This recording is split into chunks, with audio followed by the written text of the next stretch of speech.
ಹೀಗೆ ಹೇಳ್ತಾ ಅವಳು ನಿಶಾನ ನೋಡಿ ಅಂದ್ಲು, ನಿನ್ಗೆ ನಿನ್ ಫೇಸ್ ಶೇಪ್ ಹಾಳಾಗೋದು ಇಷ್ಟ ಇಲ್ಲ ಅಂದ್ರೆ ಖಂಡಿತ ರಾಜವಂಶಿ ಸರ್ ಜೊತೆ ಮಲ್ಗು. ರಾತ್ರಿಯಲ್ಲಿ ಅವನು ನಿನ್ನನ್ನ ಎಷ್ಟು ಜೋರಾಗಿ ಉದಿತಾನೆ ಅಂದ್ರೆ ನಿನ್ನ ಈ ಬಾತ್ಕೋಳಿ ತರ ಇರೋ ಮುಖ ಒಡೆದ್ ಬಲೂನ್ ತರ ಸ್ಫೋಟ ಆಗುತ್ತೆ. ಆಮೇಲೆ ಪಾರ್ಲರ್ ಹುಡುಗಿಗೆ ನಿನ್ಗೆ ಫೇಶಿಯಲ್ ಮಾಡ್ಬೇಕು ಅಥವಾ ನಿನ್ ಮುಖದ ಪೋಸ್ಟ್ ಮಾರ್ಟಮ್ ಮಾಡ್ಬೇಕು ಅಂತಾನೆ ಅರ್ಥ ಆಗಲ್ಲ. ಮೊದ್ಲೇ ಕಷ್ಟಪಟ್ಟು ನಗು ತಡೆದಿದ್ದ ರುದ್ರ ಈಗ ಪೂರ್ತಿ ನಗೋಕೆ ಸ್ಟಾರ್ಟ್ ಮಾಡ್ದ. ಅನಿಕಾ ಕೂಡ ಜೋರಾಗಿ ನಗ್ತಿದ್ಲು. ಇವರಿಬ್ರು ನಗ್ತಿರೋದನ್ನ ನೋಡಿ ನಿಶಾಗೆ ಸಿಕ್ಕಾಬಟ್ಟೆ ಇನ್ಸಲ್ಟ್ ಆಯ್ತು. ಅವಳಿಗೆ ಆದಿರ ಕೂದ್ಲು ಹಿಡ್ದು ಎಳಿಬೇಕು ಅನ್ನಿಸ್ತಿತ್ತು. ಆದ್ರೆ ಸದ್ಯಕ್ಕೆ ಅವಳು ಏನೋ ಮಾಡೋ ಸ್ಥಿತಿಯಲ್ಲಿ ಇರ್ಲಿಲ್ಲ. ಅವಳು ಬೇಗನೆ ಅಂದ್ಲು, ನನ್ ಬಗ್ಗೆ ನೀನೇನ್ ವರಿ ಮಾಡ್ಬೇಡ, ನಾನ್ ನಿನ್ನನ್ನ ನೋಡ್ಕೊಳ್ತೀನಿ. ಆದ್ರೆ ನಾನ್ ಈ ಕೆಲ್ಸ ಬಿಟ್ಟು ಎಲ್ಗೂ ಹೋಗಲ್ಲ. ಇನ್ನು ಮಲ್ಗೋ ವಿಷಯಕ್ಕೆ ಬಂದ್ರೆ, ಹೌದು, ನನ್ ಹಾರ್ಟ್ ಬೀಟ್ ನನ್ನನ್ನ ಎಲ್ಲಿ ಕರ್ಕೊಂಡು ಹೋಗುತ್ತೋ ಅಲ್ಲಿ ನಾನು ಮಲಗ್ತೀನಿ. ನಿನಗೇನಾದ್ರೂ ಪ್ರಾಬ್ಲಮ್ ಇದ್ರೆ ರೀಸನ್ ಏನು ಅಂತ ಹೇಳು. ನಿನ್ಗೆ ನನ್ ಮೇಲೆ ಜಲಸಿ ಅಲ್ವಾ? ಆದಿರ ಆದ ತಕ್ಷಣ ಫೈರ್ ಆಗಿ ಅಂದ್ಲು, ಹೋಗೆಲ್ಲೇ, ಯಾವುದೇ ತಾಳ ಇಲ್ದ ಡ್ರಮ್ ನೀನು. ನಿನಗೆ ನೆನ್ಪಿರೋ ತರ ನಾನ್ ನಿನ್ನನ್ನ ಬಾರಿಸ್ತೀನಿ. ನಿನ್ನ ಮೇಲೆ ನನಗ್ ಜಲಸಿನ? ಚಾನ್ಸೇ ಇಲ್ಲ. ಹೃದಿಕಾ ಜೊತೆ ಮಲ್ಗೋದು ನಿನ್ ಚಾಯ್ಸ್ ಇರ್ಬೋದು, ಆದ್ರೆ ಈಗ ಹೃದಿಕಾ ನನ್ ಜೊತೆ ಇದ್ದಾಳೆ. ನಾನ್ ನಿನ್ಗೊಂದ್ ಗಂಟೆ ಬ್ರೇಕ್ ಕೊಡ್ತಿದ್ದೀನಿ. ಹೋಗಿ ನಿನ್ ಮೇಕಪ್ ಸರಿ ಮಾಡ್ಕೊ. ಇವತ್ ಮಾರ್ನಿಂಗ್ ನೀನ್ ಚೆನ್ನಾಗ್ ಕಾಣ್ತಿದ್ದೆ, ಆದ್ರೆ ಈಗ ನಿನ್ನನ್ನ ಗುಡ್ಸೋಕೆ ಆಗ್ತಿಲ್ಲ. ಹೀಗೆ ಹೇಳ್ತಾ ಆದಿರ ಹೃದಿಕನ್ನ ಎತ್ಕೊಂಡು ಒಳಗಡೆ ಹೋದ್ಲು. ಅನಿಕಾ ನಗ್ತಾ ಅವಳನ್ನ ಫಾಲೋ ಮಾಡಿದ್ಲು. ನಿಶಾ ರುದ್ರನನ್ನ ನೋಡಿ ಅಂದ್ಲು, ಲೈಫ್ ನಲ್ಲಿ ಯಾರು ನನ್ನನ್ನ ಈ ತರ ಇನ್ಸಲ್ಟ್ ಮಾಡಿಲ್ಲ. ನನ್ಗೆ ಈ ಜಾಬ್ ನಿಜವಾಗಿಯೂ ಬೇಕು ಅಂತ ಅನ್ನೋ ಒಂದೇ ಒಂದು ಕಾರಣಕ್ಕೆ ನಾನು ಇದನ್ನೆಲ್ಲ ಸಹಿಸ್ಕೊಳ್ತಿದ್ದೀನಿ ಮಿಸ್ಟರ್ ವಂಶಿ. ಆದ್ರೆ ದಯವಿಟ್ಟು ಈ ಹುಡುಗಿ ಬಗ್ಗೆ ಏನಾದ್ರೂ ಮಾಡಿ. ಅವಳ ಮಾತುಗಳು ತುಂಬಾನೇ ವಿಯರ್ಡ್ ಆಗಿವೆ. ರುದ್ರ ತಲೆ ಅಲ್ಲಾಡ್ಸಿ ಅಂದ, ಸರಿ, ನಾನು ಏನ್ ಮಾಡ್ಬೇಕಂತ ನೋಡ್ತೀನಿ. ಈಗ ನಿನ್ಗೆ ಸ್ವಲ್ಪ ರೆಸ್ಟ್ ಬೇಕಿದ್ರೆ ತಗೋ, ನಾನ್ ನಿನ್ಗೋಸ್ಕರ ಗೆಸ್ಟ್ ರೂಮ್ ಓಪನ್ ಮಾಡಿಸಿರ್ತೀನಿ. ಅಷ್ಟು ಹೇಳಿ ಅವನು ಒಳಗಡೆ ಹೋದ. ಆದ್ರೆ ತನ್ನ ರೂಮ್ ಎಂಟರ್ ಆದ ತಕ್ಷಣ ಆದಿರ ಆಡಿದ ಮಾತುಗಳನ್ನ ನೆನಪಿಸ್ಕೊಂಡು ಜೋರಾಗಿ ನಗ್ದ. ಪಾರ್ಕಿಂಗ್ ಏರಿಯಾದಲ್ಲಿ ಹೇಗೋ ಕಷ್ಟಪಟ್ಟು ತನ್ನ ನಗುವನ್ನ ಕಂಟ್ರೋಲ್ ಮಾಡ್ಕೊಂಡಿದ್ದ. ಆದ್ರೆ ಈಗ ಮಾತ್ರ ನಗು ತಡಿಯೋಕಾಗ್ದೆ ಫುಲ್ ಎಂಜಾಯ್ ಮಾಡ್ತಾ ನಗ್ತಿದ್ದ. ರುದ್ರ ತುಂಬಾನೇ ಕಷ್ಟಪಟ್ಟು ತನ್ನ ನಗುವನ್ನ ಕಂಟ್ರೋಲ್ ಮಾಡ್ಕೊಂಡು ಅಂದ, ಓ ಮೈ ಗಾಡ್, ಈ ಹುಡುಗಿ ನಿಜವಾಗಿಯೂ ಒಂದು ಬಿರುಗಾಳಿ ತರ ಇದ್ದಾಳೆ. ನಾನ್ ತುಂಬಾ ಜೋರಾಗಿ ನಗ್ತಿದ್ದೀನಿ, ಆದ್ರೆ ತಪ್ಪು. ನಾನು ಆದಿರನ ಈಗ್ಲೇ ಸ್ಟಾಪ್ ಮಾಡ್ಬೇಕು. ಅವಳು ನಿಶಾನ ಈ ತರ ಇನ್ಸಲ್ಟ್ ಮಾಡೋಕೆ ಸಾಧ್ಯ ಇಲ್ಲ. ನಿಶಾ ಇನ್ನೂ ಅವಳಿಗೆ ಏನು ಹೇಳಿಲ್ಲ ಅಲ್ವಾ? ಒಂದು ವೇಳೆ ಬೇರೆ ಯಾರಾದ್ರೂ ಆಗಿದ್ರೆ ಈಗ ರಾಜವಂಶಿ ಮ್ಯಾನ್ಷನ್ ಅಲ್ಲಿ ದೊಡ್ಡ ವಾರ್ ಸ್ಟಾರ್ಟ್ ಆಗ್ತಿತ್ತು. ಥ್ಯಾಂಕ್ ಗಾಡ್, ನಿಶಾ ಇಲ್ಲಿಂದ ಹೋಗೋ ಮೊದ್ಲೇ ಆದಿರಾಗೆ ಒಂದು ವಾರ್ನಿಂಗ್ ಕೊಡ್ಬೇಕು. ಈ ರೀತಿ ಅವಮಾನ ಮಾಡೋದು ಸರಿ ಇಲ್ಲ ಅಂತ ಅವಳಿಗೆ ಅರ್ಥ ಮಾಡಿಸ್ಬೇಕು. ಅವನೊಂದು ದೊಡ್ಡ ಉಸಿರು ತಗೊಂಡು ಫ್ರೆಶ್ ಆಗೋಕೆ ವಾಶ್ರೂಮ್ ಕಡೆ ಹೋದ.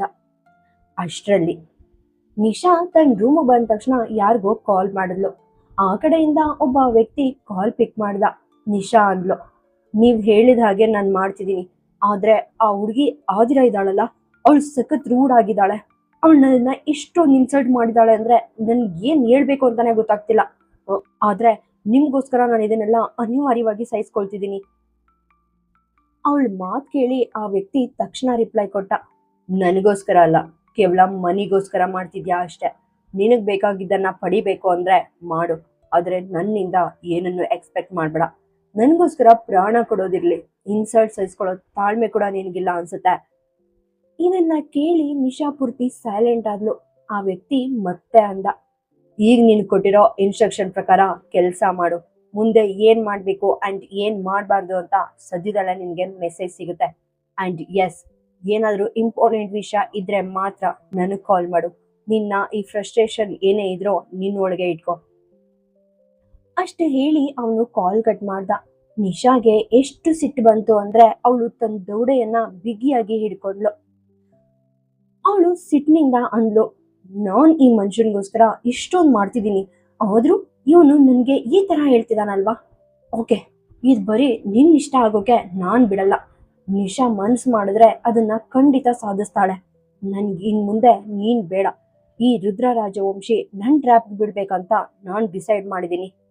ನಾನ್ ನಿನ್ ಕೆಲ್ಸಕ್ಕೋಸ್ಕರ ಇಲ್ಲಿಗೆ ಬಂದಿರಬಹುದು, ಆದ್ರೆ ನಿನ್ ಕೆಲಸ ಮುಗಿಯೋ ಅಷ್ಟರಲ್ಲಿ ನಾನ್ ರುದ್ರನನ್ನ ಹೇಗಾದ್ರೂ ಅಟ್ರಾಕ್ಟ್ ಮಾಡಿ ಈ ರಾಜವಂಶಿ ಮ್ಯಾನ್ಷನ್ ಅಲ್ಲಿ ಪರ್ಮನೆಂಟ್ ಆಗಿರ್ಬೇಕಂತ ಅನ್ಕೊಂಡಿದೀನಿ.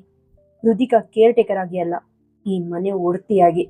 ಅವಳು ಈಗ ಹೇಳ್ತಿರುವಾಗ ಅವಳ ಮುಖದಲ್ಲಿ ಒಂದು ಡೆವಿಲಿಶ್ ಸ್ಮೈಲ್ ಇತ್ತು. ಅಷ್ಟರಲ್ಲಿ ಆದಿರಾ ರುದಿಕಾ ಜೊತೆ ತನ್ನ ರೂಮ್ ನಲ್ಲಿದ್ಲು. ಅವಳು ಮಗುವಿನ ಜೊತೆ ಸ್ವಲ್ಪ ಟೈಮ್ ಸ್ಪೆಂಡ್ ಮಾಡಿ ಆಮೇಲೆ ಹಾಲ್ ಕರ್ಕೊಂಡ್ ಬಂದ್ಲು. ಅವಳು ಆಲ್ರೆಡಿ ರುದಿಕಾ ಡ್ರೆಸ್ ಚೇಂಜ್ ಮಾಡಿದ್ಲು. ಸ್ವಲ್ಪ ಹೊತ್ನಲ್ಲೇ ಡೈನಿಂಗ್ ಟೇಬಲ್ ಮೇಲೆ ಡಿನ್ನರ್ ರೆಡಿ ಆಗಿತ್ತು. ಅನಿಕಾ ರುದಿಕಾ ಹತ್ರ ಬಂದು ಕೇಳಿದ್ಲು, ನೀನ್ ಇಲ್ಲಿದ್ಯಾ? ಸರಿ, ನಿನ್ನ ಅಪ್ಪ ಎಲ್ಲಿದ್ದಾನೆ? ಈ ಮಧ್ಯ ನೀನ್ ಎಲ್ಲಿದ್ರೆ ನಿಮ್ಮ ಅಪ್ಪ ಕೂಡ ಅಲ್ಲೇ ಇರ್ತಾನೆ ಅಂತ ನಾನು ಅನ್ಕೊಂಡಿದ್ದೆ. ಆದಿರಾ ಉಬ್ಬು ಗಂಟಿಕ್ತ ಅಂದ್ಲು. ಯಾಕೆ, ರುದಿಕಾ ನನ್ ಜೊತೆ ಸ್ವಲ್ಪ ಟೈಮ್ ಕಳಿಯೋಕ್ಕಾಗಲ್ವಾ? ಅನಿಕಾ ತಕ್ಷಣ ರಿಪ್ಲೈ ಕೊಟ್ಲು, ನೀನು ನಾನು ಹೇಳಿದ್ದನ್ನ ಫುಲ್ ಕೇಳಿಸ್ಕೊಳ್ಳಿಲ್ಲ ಅನ್ಸುತ್ತೆ. ನಾನ್ ಹೇಳ್ತಿರೋದು ಹಾರ್ಟ್ ಬೀಟ್ ಎಲ್ಲಿದ್ರೆ ಅಲ್ಲಿ ಅಣ್ಣ ಇರ್ತಾನೆ, ಅಂಡ್ ಅವರಿಬ್ರು ಎಲ್ಲಿದ್ರೆ ಅಲ್ಲಿ ನೀನ್ ಇರ್ತೀಯಾ ಅಂತ. ಆದಿರಾ ಸಿಟ್ನಿಂದ ಅಂದ್ಲು, ಏನ್ ನಾನ್ ಸೆನ್ಸ್ ಮಾತಾಡ್ತಿದ್ಯಾ? ಅದ್ರಲ್ಲೇನೂ ಇಲ್ಲ. ನನ್ಗೆ ನಿನ್ ಅಣ್ಣನ್ಗೂ ಯಾವುದು ಸಂಬಂಧ ಇಲ್ಲ. ಅವನು ನನ್ನ ಹೃದಿಕನ ಅಡಾಪ್ಟ್ ಮಾಡ್ಕೊಳ್ತಿದ್ರೆ ನಾನು ಇಷ್ಟೊತ್ತಿಗಾಗ್ಲೇ ಇಲ್ಲಿಂದ ತುಂಬಾನೇ ದೂರ ಹೋಗ್ತಿದ್ದೆ. ನಾನ್ ಬರೀ ಹೃದಿಕಾಗೋಸ್ಕರ ಮಾತ್ರ ಇಲ್ಲಿದ್ದೀನಿ ಅಷ್ಟೇ. ಅನಿಕಾ ಮುಗುಳ್ನ ಕಂದ್ಲು. ನೀನ್ ಯಾಕೆ ಇಷ್ಟೊಂದು ಹೈಪರ್ ಆಗ್ತಿದ್ಯಾ? ಹೌದು, ನನ್ನ ನೀನು ಸ್ವಲ್ಪ ಟೆನ್ಷನ್ ಕೊಡ್ತಾನೆ ಅಂತ ನಾನು ಒಪ್ಕೊಳ್ತೀನಿ. ಆದ್ರೆ ನೀನು ಸುಳ್ಳು ಹೇಳೋ ಅವಶ್ಯಕತೆ ಇಲ್ಲ. ಸತ್ಯ ಅಂದ್ರೆ ನೀನು ಹೃದಿಕಾಗೋಸ್ಕರ ಇಲ್ಲಿ ವಾಸ ಮಾಡ್ತಿದ್ಯಾ ಅನ್ನೋದು ಎಷ್ಟು ಕರೆಕ್ಟೋ, ನಿನ್ಗೆ ನನ್ನ ಅಣ್ಣನ ಜೊತೆ ಇರೋಕೆ ಇಷ್ಟ ಇಲ್ಲ ಅನ್ನೋದು ಅಷ್ಟೇ ಸುಳ್ಳು. ಆಕ್ಚುಲಿ ಹೃದಿಕಾ ಅನ್ನೋದು ಜಸ್ಟ್ ಒಂದು ನೆಪ ಅಷ್ಟೆ. ಇತ್ತೀಚಿನ ದಿನಗಳಲ್ಲಿ ನನ್ನ ಅಣ್ಣನ ಕಾರಣದಿಂದಲೇ ನಿನ್ ಹೃದಯ ಅವನ ಕಡೆಗೆ ಎಳೆಯಲ್ಪಡ್ತಿದೆ ಅಲ್ವಾ? ಆದಿರಾ ಮುಖ ಸಿಂಡರ್ಸಿ ಅಂದ್ಲು, ನಿನ್ನ ಅಣ್ಣನ ಮೆದ್ಲು ಏನಾದ್ರೂ ಕೆಟ್ಟಿದ್ಯಾ? ನೀನ್ ಏನೇನೋ ಥಿಂಕ್ ಮಾಡ್ತೀಯಾ ಅಂಡ್ ಏನೇನೋ ಮಾತಾಡ್ತೀಯಾ. ನಿನ್ ಅಣ್ಣನಲ್ಲಿ ನನ್ನನ್ನು ಅಟ್ರಾಕ್ಟ್ ಮಾಡುವಂತ ಸ್ಪೆಷಲ್ ಏನೂ ಇಲ್ಲ. ಅವ್ನ್ ನೋಡೋಕೆ ಮಂಕಿ ತರ ಕಾಣಿಸ್ತಾನೆ ಅಂಡ್ ಅವನ ಮೈಂಡ್ ಆ ದ್ರಾಕ್ಷಿ ಹಣ್ಣಿನ ತರ ಇರುತ್ತೆ. ಸೊ ನನಗೆ ಅವನ ಮೇಲೆ ಯಾವುದೇ ಇಂಟ್ರೆಸ್ಟ್ ಇಲ್ಲ. ನನ್ಗ ಅವಳು ಹೇಳ್ತಿರೋದು ಪೂರ್ತಿ ಸುಳ್ಳ ಅಂತ ಕ್ಲಿಯರ್ ಆಗಿ ಗೊತ್ತಾಗ್ತಿದೆ. ನಿನಗ ಅವನ ಮೇಲೆ ಇಂಟ್ರೆಸ್ಟ್ ಇದೆಯೋ ಇಲ್ವೋ ಅನ್ನೋದು ನನಗ್ ಗೊತ್ತು ಬಿಡು ಅಂತ ಅನಿಕಾ ಒಂಥರ ನಾಟಿ ಸ್ಮೈಲ್ ಕೊಟ್ಟು ಅಂದ್ಲು. ಅಷ್ಟು ಹೇಳಿ ಅವಳು ಹೃದಿಕಾನ ಎತ್ಕೊಂಡು ಡೈನಿಂಗ್ ಟೇಬಲ್ ಹತ್ರ ಹೋದ್ಲು. ಅನಿಕಾ ಹೋದ್ಮೇಲೆ ಆದಿರಾ ಅವಳ ಮಾತುಗಳ ಬಗ್ಗೆ ಯೋಚನೆ ಮಾಡ್ತಿದ್ಲು. ಅವಳು ತನ್ನಲ್ಲೇ ಗೊಣಗ್ತಾ ಅಂದ್ಲು, ನಾನು ಅಂಡ್ ಮಿಸ್ಟರ್ ರಾಜವಂಶಿ ಚಾನ್ಸೇ ಇಲ್ಲ. ಅವನ್ ಇಷ್ಟ ಆದ್ರೆ ನಾನು ವೆಸ್ಟ್. ನಮ್ಮ ಮಧ್ಯೆ ಯಾವತ್ತೂ ಏನೋ ಆಗುತ್ತೆ, ಸಾಧ್ಯನೇ ಇಲ್ಲ ಅಂತ ತಲೆ ಅಲ್ಲಾಡಿಸಿ ಅನಿಕಾನ ಫಾಲೋ ಮಾಡ್ತಾ ಡೈನಿಂಗ್ ಟೇಬಲ್ ಹತ್ರ ಹೋದ್ಲು. ಒಬ್ಬ ಸರ್ವೆಂಟ್ ರುದ್ರನನ್ನ ಕರೆಯೋಕೆ ಹೋದ. ಇನ್ನೊಬ್ಳು ನಿಶಾನ ಕರೆಯೋಕೆ ಹೊರಟಿದ್ಲು. ಆದಿರಾ ಅವಳನ್ನ ತಡೆದು ಕೇಳಿದ್ಲು, ನೀನ್ ಎಲ್ಲಿಗೆ ಹೋಗ್ತಿದ್ಯಾ? ಆ ಸರ್ವೆಂಟ್ ಬೇಗನೆ ರಿಪ್ಲೈ ಕೊಟ್ಲು, ನಾನು ನಿಶಾ ಮೇಡಮ್ ಅವ್ರನ್ನ ಊಟ ಕರೆಯೋಕೆ ಹೋಗ್ತಿದ್ದೆ. ಆದಿರಾ ಸ್ವಲ್ಪ ಸಿಟ್ಟಿಂದ ಅಂದ್ಲು, ನೀನ್ ಕರೆಯೋಕೆ ಹೋಗ್ತಿರೋದು ಏನಾದ್ರೂ ನಿಮ್ ಚಿಕ್ಕಮ್ಮನ? ಅವಳಿಗೆ ಹಸ್ವಾದ್ರೆ ಅವಳೇ ಬರ್ತಾಳೆ. ಅವಳು ಕೂಡ ಇಲ್ಲಿ ಕೆಲಸ ಮಾಡೋಕೆ ಬಂದಿರೋಳು ತಾನೆ. ಅಷ್ಟೊಂದು ಹಾಸ್ಪಿಟಾಲಿಟಿ ತೋರ್ಸೋ ಅವಶ್ಯಕತೆ ಇಲ್ಲ.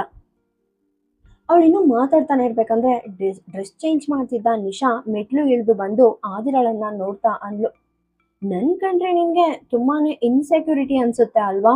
ಅಂದ್ರೆ ಒಬ್ಬ ಸರ್ವೆಂಟ್ ನನ್ನನ್ನ ಕರೆಯೋಕ್ ಬರ್ತಿದ್ದಾನೆ ಅಂದ್ರು ನಿನ್ಗೆ ಅದ್ರಲ್ಲೂ ಪ್ರಾಬ್ಲಮ್ ಇದ್ಯಾ? ಆದಿರಾ ತಕ್ಷಣ ರಿಪ್ಲೈ ಕೊಟ್ಲು, ಎಸ್, ನನಗ್ ಗೊತ್ತು. ಯಾಕಂದ್ರೆ ಯೂಸ್ಲೆಸ್ ಜನರಿಗೆ ಇಂಪಾರ್ಟೆನ್ಸ್ ಕೊಡೋದು ನನಗಿಷ್ಟ ಇಲ್ಲ. ನಿಶಾ ಕೋಪದಿಂದ ಅಂದ್ಲು, ಟಾಕ್ ವಿತ್ ರೆಸ್ಪೆಕ್ಟ್. ನೀನು ನಿಜವಾಗಿಯೂ ತುಂಬಾನೇ ನಾನ್ಸೆನ್ಸ್ ಮಾತಾಡ್ತೀಯಾ. ಆದಿರಾ ನಗ್ತಾ ಅಂದ್ಲು, ಅದು ನೀ ಕೇಳೋಕೆ ನೀನ್ ಬಂದಿದ್ಯಾ ಅಂದ್ಮೇಲೆ ನಿನಗೆ ಆ ನಾನ್ಸೆನ್ಸ್ ಅಂದ್ರೆ ತುಂಬಾನೇ ಇಷ್ಟ ಅನ್ಸುತ್ತೆ. ನಿನ್ ಚಾಯ್ಸಸ್ ಕೂಡ ನಿನ್ ತರಾನೇ ಇದೆ, ಕಂಪ್ಲೀಟ್ ಆಗಿ ರೆಡಿಕ್ಯುಲಸ್. ಹೀಗೆ ಹೇಳ್ತಾ ಅವಳು ಹೃದಿಕಾಗೆ ಬೇಬಿ ಫುಡ್ ರೆಡಿ ಮಾಡಿ ಒಂದು ಬೌಲ್ ನಲ್ಲಿ ಇಟ್ಲು. ಆಗ ಆದರ್ಶ್ ಅಂಡ್ ಕೃಪಾ ಕೂಡ ಬಂದು ತಮ್ಮ ಸೀಟ್ಸ್ ನಲ್ಲಿ ಕುಳ್ಕೊಂಡ್ರು. ಆದಿರಾ ದೃಷ್ಟಿಯಲ್ಲಿ ಮಾತ್ರ ಮೇಲಕ್ಕೆ ಹೋಯ್ತು. ರುದ್ರ ಇನ್ನೂ ತನ್ನ ರೂಮಿಂದ ಹೊರಗೆ ಬಂದಿರ್ಲಿಲ್ಲ. ಆದಿರಾ ನೋಟ ನೋಡಿ ಆನಿಕಾ ಅಂದ್ಲು, ಅಣ್ಣ ಕೂಡ ಬರ್ತಾನೆ, ಅವನ್ ಬಹುಶಃ ಸ್ನಾನ ಮಾಡ್ತಿರ್ಬೋದು. ಅಲ್ಲಿವರೆಗೂ ನಿನ್ ಹೃದಿಕಾಗೆ ಊಟ ಕೊಡು, ಆಮೇಲೆ ಅಣ್ಣನ್ ಸರ್ವ್ ಮಾಡು. ಇದನ್ ಕೇಳಿದ್ ಆದಿರಾ ಮುಖ ಗಂಟಿಕೊಂಡು ಅಂದ್ಲು, ನೀನ್ ಬೇಗ ಊಟ ಮಾಡು, ಇಲ್ದಿದ್ರೆ ಉಳ್ದೇವ್ರೆಲ್ರೂ ಮುಗಿಸ್ಬಿಡ್ತಾರೆ. ಆಮೇಲೆ ನೀನ್ ಬರೀ ಖಾಲಿ ಬೌಲ್ ನೋಡ್ತಾ ಕೂತಿರ್ಬೇಕಾಗುತ್ತೆ. ಅಷ್ಟು ಹೇಳಿ ಅವಳು ಹೃದಿಕಾನ ತನ್ನ ಲ್ಯಾಪ್ ಮೇಲೆ ಕೂರಿಸ್ಕೊಂಡು ಮಗುವಿಗೆ ಫೀಡ್ ಮಾಡೋಕೆ ಸ್ಟಾರ್ಟ್ ಮಾಡಿದ್ಲು. ಆದ್ರೆ ರುದಿಕಾ ಆಫೀಸ್ನಲ್ಲೇ ತುಂಬಾ ತಿಂದಿದ್ಲು. ಸೊ ಅವಳಿಗೀಗ ಹಸಿವಾಗ್ತಾ ಇರ್ಲಿಲ್ಲ. ನಿಶಾ ಇದೆಲ್ಲವನ್ನ ಸೈಲೆಂಟ್ ಆಗಿ ನೋಡ್ತಿದ್ಲು. ಅವಳಿಗೆ ಸಖತ್ ಹಸಿವಾಗ್ತಿತ್ತು. ಸೊ ಅವಳು ಚೇರ್ ಮೇಲೆ ಕುಳಿತುಕೊಂಡ್ಲು. ಆದ್ರೆ ಅಷ್ಟರಲ್ಲಿ ಮೆಟ್ಲು ಇಳಿದು ಬರ್ತಿದ್ದ ರುದ್ರ ಅವಳಿಗೆ ಕಂಡ. ಅವಳು ತಕ್ಷಣ ರುತಿಕಾ ಅಂಡ್ ಆದಿರಾ ಹತ್ರ ಬಂದು ಅಂದ್ಲು, ಮಗು ತಿನ್ನಕ್ ಇಷ್ಟ ಪಡ್ತಿಲ್ಲ ಅಂದ್ಮೇಲೆ ಯಾಕೆ ಅವಳನ್ನ ಫೋರ್ಸ್ ಮಾಡ್ತಿದ್ದೀರಾ? ಮಗುವನ್ನ ಹೇಗ್ ಹ್ಯಾಂಡಲ್ ಮಾಡ್ಬೇಕಂತ ನಿಮ್ಗೇನಾದ್ರೂ ಐಡಿಯಾ ಇದೆಯಾ? ಅಟ್ಲೀಸ್ಟ್ ಮಕ್ಕಳನ್ನ ಈ ತರ ಒತ್ತಾಯ ಮಾಡಬೇಡಿ. ಇದನ್ ಕೇಳಿ ಆದಿರಾ ಸಿಟ್ನಿಂದ ಅಂದ್ಲು, ಈಗ ನೀನ್ ನನಗೆ ಮಕ್ಕಳನ್ನ ಹೇಗ್ ನೋಡ್ಕೋಬೇಕಂತ ಟ್ರೈನಿಂಗ್ ಕೊಡ್ತೀಯಾ? ಹೌದು, ನಾನ್ ನಿಮ್ಗೆ ಕಲಿಸ್ತೀನಿ. ಯಾಕಂದ್ರೆ ನಿಮ್ಗೆ ಮಕ್ಕಳನ್ನ ಹೇಗ್ ಮ್ಯಾನೇಜ್ ಮಾಡ್ಬೇಕಂತ ಗೊತ್ತಿಲ್ಲ. ಅಂಡ್ ರುದಿಕಾಗೆ ಫುಡ್ ಕೊಡೋದು ಈಗ ನನ್ನ ರೆಸ್ಪಾನ್ಸಿಬಿಲಿಟಿ. ಸದ್ದಿಲ್ದೆ ರುದಿಕಾನ ನನ್ನ ಹತ್ರ ಕೊಡಿ, ನಾನೇ ಅವಳಿಗೆ ತಿನ್ನಿಸ್ತೀನಿ ಅಂತ ನಿಶಾ ಫುಲ್ ಆಟಿಟ್ಯೂಡ್ ತೋರಿಸ್ತಾ ಅಂದ್ಲು. ಹೀಗೆ ಹೇಳ್ತಾ ಅವಳು ಆದಿರಾ ಮಣ್ಣಿಂದ ರುದಿಕಾನ ಕಿತ್ಕೊಂಡ್ಲು. ಆದಿರಾ ಪೂರ್ತಿ ಶಾಕ್ ಆಗಿ ಅವಳನ್ನೇ ನೋಡ್ತಾ ಇದ್ಲು. ಆದಿರಾ ಮುಖ ಪೂರ್ತಿ ಕೋಪದಿಂದ ಕೆಂಪಾಗಿತ್ತು. ಅವಳು ಹಲ್ ಕಡಿತಾ ಅಂದ್ಲು, ನನ್ ಹತ್ರ ಇರೋ ಹೃದಿಕಾನ ಈ ತರ ಕಿತ್ಕೊಳ್ಳೋಕೆ ನಿನ್ಗೆಷ್ಟು ಧೈರ್ಯ ಇರ್ಬೇಕು? ಅವಳು ನಿಶಾ ಕಡೆಗೆ ನುಗ್ಗಿ ಏನೋ ಮಾಡಕ್ ಹೋದಾಗ ರುದ್ರನ್ ವಾಯ್ಸ್ ಜೋರಾಗಿ ಕೇಳಿಸ್ತು. ನಿಶಾ ಮೇಲೆ ಈ ರೇಂಜ್ಗೆ ಸಿಟ್ ಮಾಡೋ ಅಂತ ತಪ್ಪನ್ನ ಅವಳು ಮಾಡಿಲ್ಲ ಆದಿರಾ. ಅವಳು ಹೃದಿಕಾ ಕೇರ್ ಟೇಕರ್. ಸೊ ಆಬ್ವಿಯಸ್ಲಿ ಅವಳೇ ಮಗುವನ್ನ ನೋಡ್ಕೋಬೇಕು. ನಿನ್ ವಿಷಯಕ್ಕೆ ಬಂದ್ರೆ ಸುಮ್ನೆ ಕೂತು ಡಿನ್ನರ್ ಮುಗಿಸಿ ಹೋಗ್ ಮಲ್ಗು. ನೀನು ಆಲ್ರೆಡಿ ನಿಶಾ ಜೊತೆ ತುಂಬಾನೇ ನಾನ್ ಸೆನ್ಸ್ ಮಾತಾಡಿದ್ಯಾ. ಫಾರ್ ಗಾಡ್ ಶೇಕ್ ನಿನ್ ಬಾಯಿ ಮುಚ್ಕೊಂಡಿರೋ, ಇಲ್ದಿದ್ರೆ ನಾನು ಇದನ್ನ ಖಂಡಿತ ಸಹಿಸಲ್ಲ. ಆಲ್ರೆಡಿ ಕೋಪದಲ್ಲಿದ್ದ ಆದಿರಾಳಿಗೆ ರುದ್ರನ್ನ ಈ ಮಾತುಗಳು ಉರಿಯೋ ಬೆಂಕಿಗೆ ತುಪ್ಪ ಸುರಿದ ಹಾಗಾಯಿತು. ಅವಳ ಕಣ್ಣುಗಳು ರುದ್ರನನ್ನೇ ನೋಡ್ತಿದ್ವು. ಅವನು ಆರಾಮಾಗಿ ತನ್ನ ಚೇರ್ ಮೇಲೆ ಕೂತಿದ್ದ. ಅವಳು ಸಿಟ್ಟಿಂದ ಅಂದ್ಲು, ನಿಮ್ಗೇನು ಗೊತ್ತಿಲ್ಲ Rajvanshi sir, I have you. ನಾನ್ ನಿಮ್ಮನ್ನ ದ್ವೇಷಿಸ್ತೀನಿ. ಅವಳು ಹೀಗೆ ಹೇಳ್ತಿರುವಾಗ ಅವಳ ಕಣ್ಗಳು ಪೂರ್ತಿ ನೀರಿಂದ ತುಂಬಿ ಹನಿಗಳು ಕೆಳಗ್ ಬಿದ್ವು. ಅವಳು ತಕ್ಷಣ ಮೆಟ್ಲು ಹತ್ತಿ ತನ್ನ ರೂಮ್ ಕಡೆ ಓಡ್ಹೋದ್ಲು. ರುದ್ರ ಪೂರ್ತಿ ಶಾಕ್ ಆದ. ನಿಶಾಳನ್ನ ಇನ್ಸಲ್ಟ್ ಮಾಡೋದನ್ನ ತಡೆಯೋಕೆ ಅವನು ಆದಿರಾಳನ್ನ ಗದರಿಸಿದ್ದ ಅಷ್ಟೆ. ಆದ್ರೆ ಅವಳಿಗೆ ಈ ರೇಂಜ್ಗೆ ನೋವಾಗುತ್ತೆ ಅಂತ ಅವನು ಅನ್ಕೊಂಡಿರ್ಲಿಲ್ಲ. ಅವಳು ನಿಜವಾಗಿಯೂ ಹರ್ಟ್ ಆಗಿರೋದು ಅವನಿಗೆ ಫೀಲ್ ಆಯ್ತು. ಅನಿಕಾ ತಕ್ಷಣ ತನ್ನ ಸೀಟಿಂದ ಎದ್ದು ಅಂದ್ಲು, ನಾನು ಹೋಗಿ ಆದಿರಾಳನ್ನ ಈಗ್ಲೇ ಕರ್ಕೊಂಡ್ ಬರ್ತೀನಿ. ರುದ್ರ ಸಖತ್ ಕೋಪದಿಂದ ಅಂದ, ಯಾರಾದ್ರೂ ತಮ್ಮ ಸೀಟಿಂದ ಇದ್ರೆ ಹುಷಾರ್. ನೀವು ಡಿನ್ನರ್ ಟೇಬಲ್ ಹತ್ರ ಕೂತಿದ್ದೀರಾ ಅಂದ್ರೆ ಸೈಲೆಂಟ್ ಆಗಿ ಊಟ ಮುಗಿಸಿ ನಿಮ್ ರೂಮ್ಗೆ ಹೋಗಿ. ಇಲ್ಲಿ ಯಾರಾದ್ರೂ ಅಪ್ಸೆಟ್ ಆಗಿದ್ರೆ ಅವ್ರನ್ನ ಹಾಗೆ ಬಿಟ್ಬಿಡಿ. ಇಲ್ಲಿ ಯಾರಿಗೂ ಸ್ಪೆಷಲ್ ಟ್ರೀಟ್ಮೆಂಟ್ ಸಿಗಲ್ಲ. ಒಂದ್ ವೇಳೆ ಬೇರೆ ಯಾರಾದ್ರೂ ಅವರಿಗೆ ಸ್ಪೆಷಲ್ ಟ್ರೀಟ್ಮೆಂಟ್ ಕೊಡೋಕ್ ಹೋದ್ರೆ ನಾನು ಅವ್ರನ್ನ ಈ ರಾಜವಂಶಿ ಮ್ಯಾನ್ಷನ್ ಅಲ್ಲಿ ಇರೋಕ್ ಬಿಡ್ತೀನಿ ಅನ್ನೋದನ್ನ ಮರ್ತು ಬಿಡಿ. ಜನರಿಗೆ ಇಲ್ಲಿ ಗೆಸ್ಟ್ ಆಗಿರೋಕ್ ಇಷ್ಟ ಇದ್ರೆ ಇರ್ಲಿ, ಇಲ್ಲ ಅಂದ್ರೆ ಅನ್ನೆಸೆಸರಿ ಆಗಿ ಸಿಟ್ ಮಾಡ್ತೀವಿ ಅಂದ್ರೆ ಅವರಿಗೋಸ್ಕರ ಡೋರ್ ಯಾವಾಗ್ಲೂ ಓಪನ್ ಇರುತ್ತೆ. ಇದನ್ ಕೇಳಿದ್ಮೇಲೆ ಅನಿಕಾ ಅವನನ್ನೇ ದಿಟ್ಟಿಸಿ ನೋಡಿದ್ಲು. ರುದ್ರ ಆದಿರಾನ ಮನೆಯಿಂದ ಹೊರಗೆ ಹಾಕೋದು ಅವಳಿಗೆ ಇಷ್ಟ ಇರ್ಲಿಲ್ಲ. ಸೊ ಬೇರೆ ದಾರಿ ಇಲ್ಲದೆ ಸದ್ದಿಲ್ದೆ ತನ್ನ ಪ್ಲೇಸ್ ನಲ್ಲಿ ಕುಳಿತ್ಲು. ಆದ್ರೆ ಅವಳಿಗೆ ಊಟ ಮಾಡೋಕೆ ಸ್ವಲ್ಪನೂ ಇಂಟ್ರೆಸ್ಟ್ ಇರ್ಲಿಲ್ಲ. ನಿಶಾ ಮುಖದಲ್ಲಿ ಮಾತ್ರ ಒಂಥರ ವಿಚಿತ್ರವಾದ ಸ್ಮೈಲ್ ಇತ್ತು. ರುದ್ರ ಆದಿರಾನ ಇನ್ಸಲ್ಟ್ ಮಾಡಿದ ರೀತಿ ನೋಡಿ ಅವಳು ತನಗಾದ ಅವಮಾನವನ್ನ ಕಂಪ್ಲೀಟ್ ಆಗಿ ಮರೆತು ಬಿಟ್ಟಿದ್ಲು. ರುದ್ರ ತನ್ನ ಎದುರಿರೋ ಫುಡ್ ನೋಡ್ತಿದ್ದ. ಆದ್ರೆ ಯಾಕೋ ಅವನಿಗೂ ತಿನ್ನೋಕೆ ಮನ್ಸೇ ಬರ್ಲಿಲ್ಲ. ಆದಿರಾ ಹೇಳಿದ ಆ ಮಾತುಗಳು ಅವನ್ ಕಿವಿಲಿ ಪದೇ ಪದೇ ಎಕೋ ಆಗ್ತಿದ್ವು. ಅವನು ತನ್ನ ಊಟ ನೋಡಿ ಮತ್ತೆ ಆದಿರಾ ರೂಮ್ ಕಡೆ ದೃಷ್ಟಿ ಹರಿಸ್ದ. ಅವನ್ ಫೀಲಿಂಗ್ಸ್ ಅರ್ಥ ಮಾಡ್ಕೊಂಡ ಅನಿಕಾ ಟಾಂಗ್ ಕೊಡ್ತಾ ಅಂದ್ಲು, ಓಕೆ, ಕೆಲವೊಮ್ಮೆ ನಾವು ಡೈನಿಂಗ್ ಟೇಬಲ್ ಬರ್ತೀವಿ, ಆದ್ರೆ ಹೊಟ್ಟೆ ನೋವಿರೋದ್ರಿಂದ ತಿನ್ನೋಕ್ ಇಷ್ಟ ಆಗಲ್ಲ ಅಲ್ವಾ ಅಣ್ಣ? ಕೆಲವೊಮ್ಮೆ ಗ್ಯಾಸ್ ಫಾರ್ಮ್ ಆಗುತ್ತೆ, ಆಮೇಲೆ ಏನಾದ್ರೂ ತಿಂದ್ರೆ ಅದು ಗ್ಯಾಸ್ ಬಾಂಬ್ ತರ ಬ್ಲಾಸ್ಟ್ ಆಗುತ್ತೆ ಅಂತ ಭಯ ಇರುತ್ತೆ ಅನ್ಸುತ್ತೆ. ರುದ್ರ ಇದನ್ನ ಕೇಳಿ ಸಖತ್ ಕೋಪದಿಂದ ಮುಖ ಮಾಡಿ ಅಂದ, ಡೈನಿಂಗ್ ಟೇಬಲ್ ನಲ್ಲಿ ಕೂತು ಈ ತರ ಮಾತಾಡೋಕೆ ನಿನ್ಗೆ ನಾಚಿಕೆ ಆಗಲ್ವಾ? ನೀನ್ ಇಷ್ಟೊಂದು ನಾನ್ಸೆನ್ಸ್ ಮಾತಾಡ್ತಿರೋದು ಪಕ್ಕ ಆ ಮಿಸ್ ಆದಿನ ಪ್ರಭಾವದಿಂದಲೇ ಅನ್ಸುತ್ತೆ. ಅವನ್ ಗದರಿಸಿದ್ದಕ್ಕೆ ಅನಿಕಾ ಮೆಲ್ಗೆ ಮುಖ ತಗ್ಸಿದ್ಲು. ರುದ್ರ ಸಿಟ್ನಿಂದ ಅಂದ, ನನ್ ಮೂಡ್ ಅಪ್ಸೆಟ್ ಆಗಿದೆ, ನನ್ಗೀಗ ಈ ಫುಡ್ ತಿನ್ನೋಕ್ ಆಗಲ್ಲ. ಅಷ್ಟೇ ಹೇಳಿ ಅವನ್ ಅಲ್ಲಿಂದ ಎದ್ದು ಹೊರಡೋಕೆ ಸ್ಟಾರ್ಟ್ ಮಾಡ್ದ. ಆದ್ರೆ ಸಡನ್ ಆಗಿ ಅವನ್ ಹೆಜ್ಜೆಗಳು ನಿಂತ್ವು. ಅವನು ನಿಶಾನ ನೋಡಿ ಅಂದ, ರುದಿಕಾ ನಿದ್ರೆ ಮಾಡಿದ್ಮೇಲೆ ಅವಳನ್ನ ಕರ್ಕೊಂಡ್ ಬಂದು ನನ್ ರೂಮ್ ನಲ್ಲೇ ಮಲಗ್ಸು. ಅನಿಕಾ ತಕ್ಷಣ ಮಧ್ಯ ಬಾಯಿ ಹಾಕಿ ಅಂದ್ಲು, ಈ ಮಧ್ಯೆ ಸಖತ್ ಕಳ್ತನ ನಡೀತಿದೆ ಅಣ್ಣ. ಅಂದ್ರೆ ಯಾರೋ ಅಪರಿಚಿತ ವ್ಯಕ್ತಿನ ನಿನ್ ಪರ್ಸನಲ್ ರೂಮ್ಗೆ ಬಿಡ್ತಿದ್ಯಾ ಅಲ್ವಾ? ಅನಿಕಾ ಮಾತ್ಗೆ ನಿಶಾ ಕಣ್ಗಳು ಅರಳಿದ್ವು. ಅವಳು ಇಲ್ಲಿವರೆಗೆ ರುದ್ರ ಬೇರೆಯವರನ್ನ ಬೈಯೋದನ್ನ ಎಂಜಾಯ್ ಮಾಡ್ತಿದ್ಲು. ಆದ್ರೆ ಈಗ ಅವಳಿಗೆ ಸಿಟ್ಟು ಬಂತು. ಅವಳು ಏನಾದ್ರೂ ಹೇಳೋ ಮೊದ್ಲೇ ರುದ್ರ ಅಂದ, ನೀನು ನಿನ್ನ ಆ ಫ್ರೆಂಡ್ ಜೊತೆ ಸುತ್ತೋದನ್ನ ಫಸ್ಟ್ ನಿಲ್ಸು. ಅವಳು ನಿನ್ ಮೈಂಡ್ ಮಾಡ್ತಿದ್ದಾಳೆ. ಅಷ್ಟೇ ಹೇಳಿ ಅವನ್ ಅಲ್ಲಿಂದ ಹೋದ. ನಿಶಾ ಮುಖದಲ್ಲಿ ಒಂದು ವಿಚಿತ್ರವಾದ ಸ್ಮೈಲ್ ಬಂತು. ಎಲ್ರೂ ಮುಂದೆ ರುದ್ರ ತನ್ನ ಪರವಾಗಿ ಮಾತಾಡಿದ್ದು ಅವಳಿಗೆ ಒಂದು ಡ್ರೀಮ್ ಕಮ್ ಟ್ರೂ ತರ ಫೀಲ್ ಆಯ್ತು. ಅವಳ ಆ ನಗು ನೋಡಿ ಅನಿಕಾ ಅಂದ್ಲು, ಆದಿರ ಈಗ ಇಲ್ಲಿರ್ಬೇಕಿತ್ತು. ಅವಳು ನಿನ್ ಹಲ್ಲುಗಳನ್ನೆಲ್ಲ ಮುರಿದು ಕೈ ಕೊಡ್ತಿದ್ಲು. ಸೊ ಅವಳ ಮುಂದೆ ಈ ತರ ಹಲ್ ತೋರಿಸ್ಬೇಡ. ಖಂಡಿತ ನಾನು ರುದ್ರರಾಜವಂಶಿ ತಂಗಿನೇ ಇರ್ಬಹುದು, ಆದ್ರೆ ಅವನ್ ತರ ಏನಲ್ಲ. ನನ್ ಮುಂದೆ ಜಾಸ್ತಿ ಆಕ್ಟಿಂಗ್ ಮಾಡ್ಬೇಡ. ಯಾಕಂದ್ರೆ ಒಬ್ಬ ಹುಡುಗಿಯಾಗಿ ನಿನ್ ಫೇಸ್ ನೋಡಿನೇ ನಿನ್ನ ಇಂಟೆನ್ಷನ್ ಏನಂತ ನನ್ಗೆ ಚೆನ್ನಾಗಿ ಗೊತ್ತಾಗುತ್ತೆ. ಇದನ್ನ ಕೇಳಿ ನಿಶಾ ಪೂರ್ತಿ ಶಾಕ್ ಆದ್ಲು. ಕೃಪಾ ರಾಜವಂಶಿ ಕೂಡ ತಕ್ಷಣ ಅಂದ್ರು, ಖಂಡಿತ ನಾನೇನ್ ಚಿಕ್ಕ ಹುಡುಗಿ ಅಲ್ಲ, ಆದ್ರೆ ನಾನು ಒಬ್ಳು ಹೆಣ್ಮಗ್ಳೆ. ಜನರು ಉದ್ದೇಶಗಳನ್ನ ಜಡ್ಜ್ ಮಾಡೋಕೆ ನನ್ನ ಎಕ್ಸ್ಪೀರಿಯನ್ಸ್ ನಿನಗಿಂತ ತುಂಬಾನೇ ಜಾಸ್ತಿ ಇದೆ. ನಿಶಾ ತಕ್ಷಣ ಅಂದ್ಲು, ಬಹುಶಃ ನೀವು ನನ್ನನ್ನ ತಪ್ಪು ತಿಳ್ಕೊಂಡಿದ್ದೀರಾ ಅಜ್ಜಿ. ಕೃಪಾ ರಾಜವಂಶಿ ತಕ್ಷಣ ಟಾಂಗ್ ಕೊಟ್ರು, ಅಜ್ಜಿ ಅಲ್ಲ, ನನ್ನನ್ನ ಶ್ರೀಮತಿ ರಾಜವಂಶಿ ಅಂತ ಕರಿ. ಈಗ ಈ ಮನೆಯಲ್ಲಿ ಒಬ್ರೆ ಶ್ರೀಮತಿ ರಾಜವಂಶಿ ಇರೋದು, ಆದ್ರೆ ಶೀಘ್ರದಲ್ಲೇ ಇಬ್ರು ಇರ್ತಾರೆ. ಅಂಡ್ ಅದು ಕೂಡ ನನ್ ಚಾಯ್ಸ್ ಮೇಲೆ ಡಿಪೆಂಡ್ ಆಗಿರುತ್ತೆ. ಹೀಗೆ ಹೇಳ್ತಾ ಅವರು ತಮ್ಮ ಸೀಟಿಂದ ಎದ್ದು ರೂಮ್ ಹೊರಟೋದ್ರು. ಆದರ್ಶ್ ನಗ್ತಾ ಅಂದ, ನನ್ಗೂ ನನ್ನ ಅತ್ತಿಗೆ ಅಂದ್ರೆ ತುಂಬಾನೇ ಇಷ್ಟ. ಇಷ್ಟು ಹೇಳಿ ಅವನ್ ಕೂಡ ಅಲ್ಲಿಂದ ಹೋದ. ಈಗ ಅನಿಕಾ ಮಾತ್ರ ಅಲ್ಲಿ ಉಳ್ಕೊಂಡ್ಲು. ಅವಳು ನಿಶಾನ ನೋಡಿ ಹೇಳಿದ್ಲು, ನೀನು ರುದಿಕಾ ಕೇರ್ ಟೇಕರ್ ಅಷ್ಟೇ. ನೀನು ಕೇರ್ ಟೇಕರ್ ಹಾಗೆಯೇ ಇದ್ರೆ ನಿಮ್ಗೆ ಒಳ್ಳೇದು. ರುದ್ರ ಅಣ್ಣ ಅಂಡ್ ಆದಿರ ಅತ್ತಿಗೆ ಮಧ್ಯೆ ಬರೋಕೆ ಟ್ರೈ ಮಾಡ್ಬೇಡ. ಆದಿರ ನಿನ್ ಅತ್ತಿಗೆ ಅಲ್ಲ. ನಿಮ್ಮಣ್ಣ ಅವಳನ್ನ ನಡ್ಸ್ಕೊಳ್ಳೋ ರೀತಿ ನೋಡಿದ್ರೆ ಅವಳು 7 ಜನ್ಮ ಎತ್ತಿದ್ರೂ ನಿನ್ನ ಅತ್ತಿಗೆ ಆಗೋಕ್ ಸಾಧ್ಯ ಇಲ್ಲ ಅಂತ ನಿಶಾ ಕೋಪದಿಂದ ಅಂದ್ಲು. ಅನಿಕಾ ನಗ್ತಾ ಹೇಳಿದ್ಲು, ನೀನ್ ಇಲ್ಲೇ ಇರು, ನಾನು ಕೂಡ ಇಲ್ಲೇ ಇರ್ತೀನಿ. ನೋಡು, ಶೀಘ್ರದಲ್ಲೇ ಆದಿರ ನನ್ನ ಅತ್ತಿಗೆ ಅಂಡ್ ರುದಿಕಾ ತಾಯಿ ಆಗ್ತಾಳೆ. ಅವಳು ಆಲ್ರೆಡಿ ಮಗುವಿನ ತಾಯಿ ತರಾನೇ ಇದ್ದಾಳೆ. ಆದ್ರೆ ಅಫಿಷಿಯಲ್ ಆಗಿ ಈ ಪಟ್ಟ ಅವಳಿಗೆ ತುಂಬಾನೇ ಬೇಗ ಸಿಗುತ್ತೆ. ಅಷ್ಟು ಹೇಳಿ ಅವಳು ಕೂಡ ಹೊರಟೋದ್ಲು. ನಿಶಾ ಈಗ ಒಬ್ಳೇ ನಿಂತಿದ್ಲು. ಅವಳ ಮುಖದಲ್ಲಿ ಕೋಪ ಪೂರ್ತಿ ಎದ್ದು ಕಾಣ್ತಿತ್ತು. ಆದ್ರೆ ಅವಳು ಮೆಲ್ಲಗೆ ನಕ್ಕಂದ್ಲು, ಇಡೀ ಫ್ಯಾಮಿಲಿ ತುಂಬಾ ಬ್ಯೂಟಿಫುಲ್ ಆಗಿರೋ ಕನಸು ಕಾಣ್ತಿದ್ದಾರೆ. ಆದ್ರೆ ಪ್ರತಿಯೊಂದು ಡ್ರೀಮ್ ನನ್ಸಾಗ್ಬೇಕಂತೇನೂ ಇಲ್ವಲ್ಲ. ನಾನ್ ಈ ಎಲ್ಲ ಕನಸುಗಳನ್ನ ಅಂಡ್ ಆ ಅದಿರ ತೋರ್ಸೋ ಆಟಿಟ್ಯೂಡ್ನ ಚೂರ್ ಮಾಡದೇ ಇದ್ರೆ ನನ್ನ ಹೆಸರು ನಿಶಾನೇ ಅಲ್ಲ.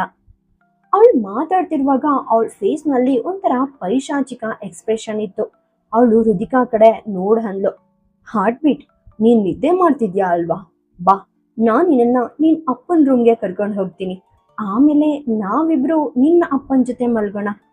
ಸಾರಿ, ಆದ್ರೆ ನೀನ್ ಅಡ್ಜಸ್ಟ್ ಮಾಡ್ಕೋಬೇಕಾಗುತ್ತೆ. ನನ್ ಗೊತ್ತು ನೀನು ಗುಡ್ ಗರ್ಲ್, ನೀನ್ ಇಷ್ಟೆಲ್ಲ ಅಡ್ಜಸ್ಟ್ ಮಾಡ್ಕೊಳ್ತೀಯಾ ಅಂತ. ಹೀಗೆ ಹೇಳ್ತಾ ಅವಳು ಮತ್ತೆ ವಿಚಿತ್ರವಾಗಿ ನಕ್ಳು. ಮರುಕ್ಷಣವೇ ರುದಿಕಾನ ಇಟ್ಕೊಂಡು ರುದ್ರನ ರೂಮ್ ಕಡೆ ನಡೆದ್ಲು. ರುದ್ರ ಗಾರ್ಡನ್ ಏರಿಯಾದಲ್ಲಿದ್ದ. ಆದ್ರೆ ಅವನ್ ಕಣ್ಗಳು ಮಾತ್ರ ಬಾಲ್ಕನಿ ಕಡೆಗೆ ಅತ್ತ ಇತ್ತ ನೋಡ್ತಿದ್ವು. ಅದು ಅವನ ಸ್ವಂತ ಬಾಲ್ಕನಿ ಅಲ್ಲ, ಆದಿರ ರೂಮ್ ಬಾಲ್ಕನಿ. ಅಷ್ಟರಲ್ಲಿ ಆದಿರ ಬೆಡ್ ಮೇಲೆ ಸೈಲೆಂಟ್ ಆಗಿ ಕೂತು ವಿಚಿತ್ರವಾಗಿ ಫೇಸ್ ಎಕ್ಸ್ಪ್ರೆಷನ್ ಮಾಡ್ತಿದ್ಲು. ಅವಳೇನು ಅಳ್ತಿರ್ಲಿಲ್ಲ, ಆದ್ರೆ ಸಿಕ್ಕಾಬಟ್ಟೆ ಸಿಟ್ನಲ್ಲಿದ್ಲು. ಅವಳು ಬೆಡ್ನಿಂದ ಎದ್ದು ಸಡನ್ ಆಗಿ ಬಾಲ್ಕನಿ ಕಡೆ ಬಂದ್ಲು. ಅವಳು ಬಂದ ತಕ್ಷಣ ಅವಳ ದೃಷ್ಟಿ ರುದ್ರನ್ ಮೇಲೆ ಬಿತ್ತು. ರುದ್ರನ ಕಣ್ಗಳು ಆಗ್ಲೇ ಬಾಲ್ಕನಿ ಮೇಲಿದ್ವು. ಇಬ್ರು ಕಣ್ಗಳು ಭೇಟಿಯಾದ ತಕ್ಷಣ ಆದಿರ ಕೋಪದಿಂದ ಮುಖ ಸಿಂಡ್ರಿಸಿ next moment balcony door lock ಮಾಡಿ ಒಳಗಡೆ ಹೋದ್ಲು. ಅವಳ ಕೋಪದಿಂದ ತನ್ನಲ್ಲೇ ಗೊಣುತ್ತಾ ಅಂದ್ಲು, ನಾನ್ ನಿಮ್ಮನ್ನ ಸುಮ್ಮನೆ ಬಿಡಲ್ಲ ಮಿಸ್ಟರ್ ರಾಜವಂಶಿ. ನೀವು ನಿಮ್ ಬಗ್ಗೆ ತುಂಬಾನೇ ಗ್ರೇಟ್ ಅಂತ ಅನ್ಕೊಂಡಿದೀರಾ ಅಲ್ವಾ? ರುದಿಕಾ ಇಲ್ದೆ ಇರ್ತಿದ್ರೆ ನಾನು ಇಷ್ಟೊತ್ತಿಗಾಗ್ಲೇ ನಿಮ್ಮನ್ನ ಸರಿ ಮಾಡ್ತಿದ್ದೆ. ಆದ್ರೆ ವೇಟ್, ನೀವು ಇಲ್ಲಿದ್ದೀರಾ ಅಂದ್ಮೇಲೆ ರುದಿಕಾ ರುದಿಕಾ ಎಲ್ಲಿದ್ದಾಳೆ? ಓ, ಆ ಮಾಟ್ಗಾತಿ ಜೊತೆ ಅವಳನ್ನ ಒಬ್ಳನ್ನೇ ಬಿಟ್ಟಿದ್ದೀರಾ? ನಾನು ಚೆಕ್ ಮಾಡ್ತೀನಿ ಅಂತ ಹೊರಗಡೆ ಹೋಗೋಕೆ ಸ್ಟಾರ್ಟ್ ಮಾಡಿದ್ಲು. ಆದ್ರೆ ಸಡನ್ ಆಗಿ ಅವಳ ಹೆಜ್ಜೆಗಳು ನಿಂತವು. ಅವಳು ಮತ್ತೆ ಮುಖ ಗಂಟಿಕೆ ಅಂದ್ಲು, ನಾನು ಯಾಕೆ ಹೋಗ್ಬೇಕು? ರುದಿಕಾ ಬರೀ ನನ್ನವಳಲ್ಲ, ಅವಳು ನಿಮ್ಮಗಳು ಕೂಡ. ಸೊ ನೀವೇ ಅವಳ ಬಗ್ಗೆ ವರಿ ಮಾಡ್ಬೇಕು. ಒಂದ್ ವೇಳೆ ನೀವು ಆ ಮಾಟಗಾತಿ ಜೊತೆ ಮಗುವನ್ನ ಒಬ್ಳನ್ನೇ ಬಿಟ್ರೆ ನಿಮ್ಮ ಮಿಸ್ಟೇಕ್ ನಿಮ್ಗೆ ಬೇಗ ರಿಯಲೈಸ್ ಆಗುತ್ತೆ. ನೀವು ಆದಷ್ಟು ಬೇಗ ನಿಮ್ ತಪ್ಪನ್ನ ರಿಯಲೈಸ್ ಮಾಡಿ ಆ ಮಾಟಗಾತಿನ ಈ ಮನೆಯಿಂದ ಆಚೆ ಹಾಕ್ಬೇಕನ್ನೋದೇ ನನ್ನ ಆಸೆ. ಹ್ಮ್, ಆದ್ರೆ ನನ್ ಹೃದಿಕಾಗ್ ಮಾತ್ರ ಏನೂ ಆಗ್ಬಾರ್ದು. ಅವಳು ಹೀಗೆ ಹೇಳ್ತಿರುವಾಗ ಅವಳ ಮುಖದಲ್ಲಿ ಸ್ವಲ್ಪ ಟೆನ್ಷನ್ ಕಾಣಿಸ್ತಾ ಇತ್ತು. ಆ ದಿನ ಬಾಲ್ಕನಿ ಡೋರ್ ಮುಚ್ಚಿದ ತಕ್ಷಣ ರುದ್ರನ್ಗೆ ಸಖತ್ ಸಿಟ್ಟು ಬಂತು. ಅವನು ಹುಬ್ಬೇರಿಸ್ತಾ ತನ್ನಲ್ಲೇ ಅಂದ್ಕೊಂಡ, ನಾನ್ ಈ ಹುಡುಗಿಗೋಸ್ಕರ ಊಟ ಮಾಡ್ದೆ ಇಲ್ಲಿದ್ದೀನಿ, ಆದ್ರೆ ಇವಳು ತನ್ನ ಬಗ್ಗೆ ಏನೋ ದೊಡ್ಡದಾಗಿ ಥಿಂಕ್ ಮಾಡ್ತಿದ್ದಾಳೆ. ನನ್ಗೆ ಸ್ವಲ್ಪ ಗಿಲ್ಟ್ ಫೀಲ್ ಇತ್ತು, ಅದಕ್ಕೆ ಸಮಾಧಾನ ಮಾಡೋಕ್ ಬಂದೆ. ಆದ್ರೆ ಇವಳಿಗೆ ಸರಿಯಾಗಿ ಗದರಿಸಿದ್ದೆ ಒಳ್ಳೇದಾಯ್ತು. ಶಿ ಡಿಸರ್ವ್ ಇಟ್ ಅಷ್ಟೇ. ಅವನು ಒಳಗಡೆ ಹೋಗುವಾಗ ಫುಲ್ ಕೋಪದಲ್ಲಿದ್ದ. ಆದ್ರೆ ಅಲ್ಲಿ ಆಲ್ರೆಡಿ ಎಲ್ರು ಡಿನ್ನರ್ ಮುಗಿಸಿ ಹೋಗಿದ್ರು. ಸೊ ಒಬ್ನೇ ಕೂತು ತಿನ್ನೋಕೆ ಅವನಿಗೆ ಇಷ್ಟ ಇರಲಿಲ್ಲ.